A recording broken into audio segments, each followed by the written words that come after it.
এক পশলা বৃষ্টির বার্তা নিয়ে যে যুবক বাতাস আসবে বলেছিল, সে ফেরারি আজকেও আসেনি। পুড়ে যাওয়া জমিনের বুক খরতাপে ভীষণ ক্লান্ত। ফাটা ক্ষতগুলো যেন এক একটা ধোঁকাবাজের নাম লিখে যাচ্ছে। তাদের মধ্যে বাতাস অন্যতম অপরাধী।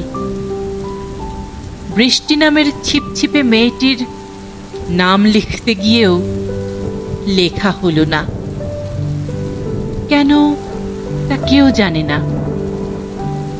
বর্ষণশীল মেঘ উড়ে উড়ে খোলা উড়ু দেখিয়ে যায় শুধু।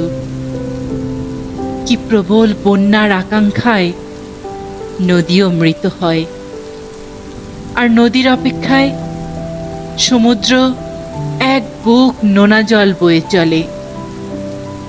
ঊর্ধ্বে হাট করে খোলা আকাশ শুধু চেয়েই মরে। এ যেন এক ধোঁকার জীবনচক্র।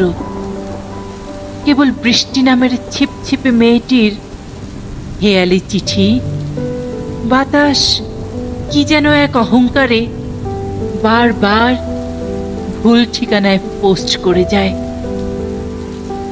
বারবার ভুল ঠিকানায় পোস্ট করে যায়।